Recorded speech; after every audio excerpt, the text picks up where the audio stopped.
এখন এটাকে ফুলঝুরি পিঠা বলা হয়, ফুলঝুরি। এটা একটা সুন্দর রেসিপি। প্রথমে এখানে কটটুক ময়দা, এই এক বাটি ময়দা নিচ্ছি, এক বাটি ময়দা, একটা ডিম, আর এটা হলো 1 কাপ তেল। কম বেশি লাগতে পারে।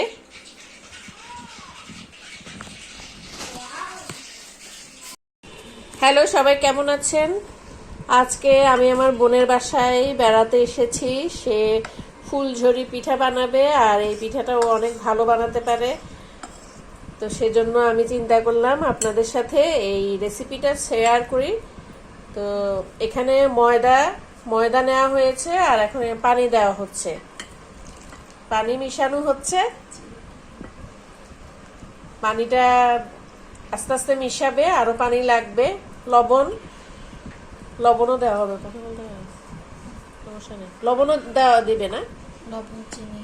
আচ্ছা, তো ফুলঝুরি পিঠা বানানোর জন্য পরিমাণ মতো সবকিছুই লাগবে, তাহলে পিঠাটা অনেক সুন্দর হবে। এটাকে আগে পানি দেওয়া হবে, আর লবণটা দাও, এদিকে দাও। লবণ দেওয়া হচ্ছে। লবণটা ডান হাতে ইউজ করতে হবে।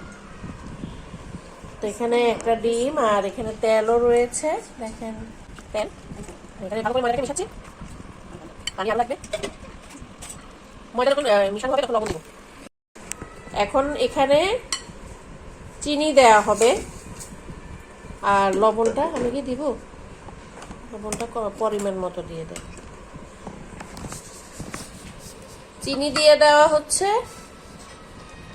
চিনি মনে হয় হ্যাঁ আরেকটু লাগতে পারে না, চিনি আরেকটু লাগবে।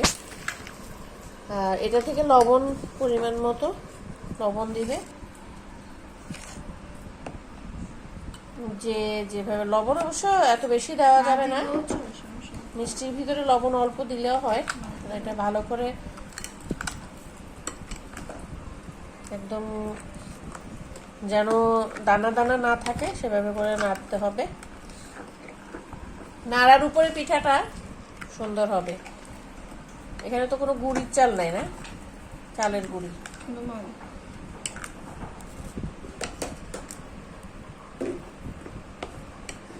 দেখেন নাড়া হচ্ছে খুব সুন্দর করে। এবার লবণ। এখন এই ডিমটাকে ভেঙে, আচ্ছা ঠিক আছে,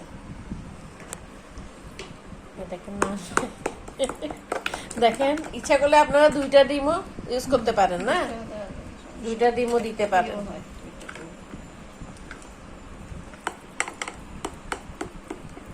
এটা হলো আপনারা সামনে রোজা আসতেছে, রোজার মাসেও এই পিঠাটা বানিয়ে আপনারা সংরক্ষণ করে রাখতে পারেন। এটা কয়েকদিন থাকে, ফ্রিজে রাখা লাগে না। দেখছেন খুব সুন্দরভাবে একদম খামিরটা করা হচ্ছে। আর এখন এখানে তেল দেওয়া হবে, 1 কাপ তেল। যেভাবে দেখানো হচ্ছে ঠিক সেভাবে করবেন আপনারা, দেখবেন খুব সুন্দর হবে। এটাকে ফুলঝুরি পিঠাও বলা হয়, ছাঁচের পিঠাও বলা হয়। তেলটাকে আস্তে আস্তে মিশাতে হবে।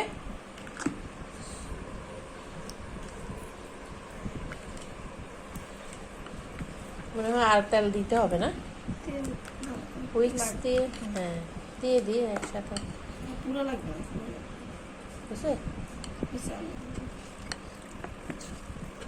এবার এটাকে ভালো করে একদম কত মিনিট রাখতে হবে, আর প্রয়োজন হলে একটু আপনারা পানি দিব। আর ছাঁচের পিঠা অথবা ফুলঝুরি পিঠা যে নামে এটাকে রাখেন, ভালো করে নেবেন। ফুলঝুরি পিঠা কে কে খেতে ভালোবাসেন?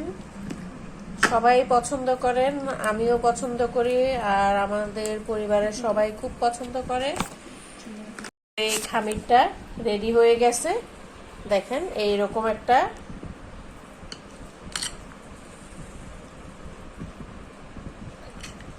কত খামিরটা রেডি। তো ভিউয়ার্স দেখেন, এইরকম একটা ছাঁচ লাগবে আমাদের ফুলঝুরি পিঠা বানানোর জন্য। আর এটাকে আপনি এই পরিমাণ তেল দিয়ে এখানে একদম গরম হয়ে যেতে হবে, যেন অল্প গরম হলে কিন্তু হবে না এটা। এই ছাঁচটাকে একদম ভালো করে গরম করতে হবে। দেখেন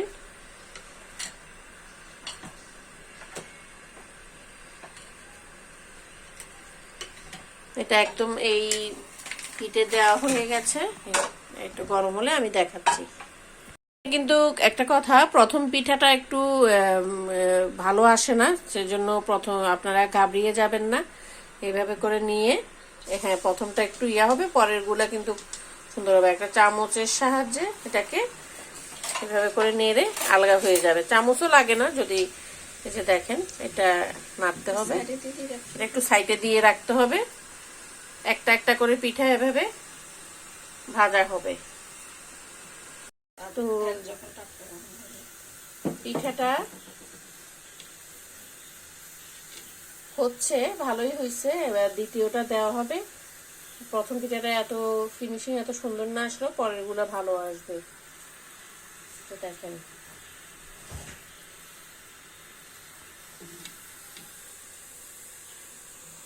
এভাবে চুবাবেন প্রত্যেকটা পিঠা, এভাবে করে সাথে সাথে দিয়ে নাড়বেন। নাড়লে অটোমেটিক বের হয়ে যাবে এটা। এভাবে না, একটু সাইড দিয়ে নাড়তে হবে। হ্যাঁ, এভাবে করে দেখেন অটোমেটিক এটা ছুটে যাবে। দেখেন চামচ দিয়ে দাও, চামচ দিয়ে একটু চাপ দিয়ে নামিয়ে দাও। দেখেন এরকম অনেক রকমের ছাঁচ পাওয়া যায়, আপনারা সেই অনুযায়ী বিভিন্ন ধরনের ডিজাইন করতে পারেন। আর এতে কষ্ট অনেক কম হয়। ছাঁচের পিঠা, ফুলঝুরি পিঠা খুবই মজার। আর সাইডে দিয়ে ছাঁচটাকে আপনারা রেখে দিবেন।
বাসায় ট্রাই করবেন।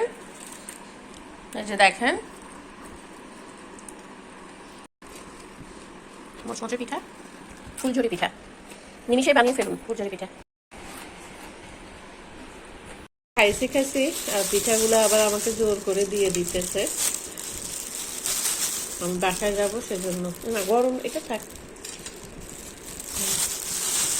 বোন বলে কথা। Thank you.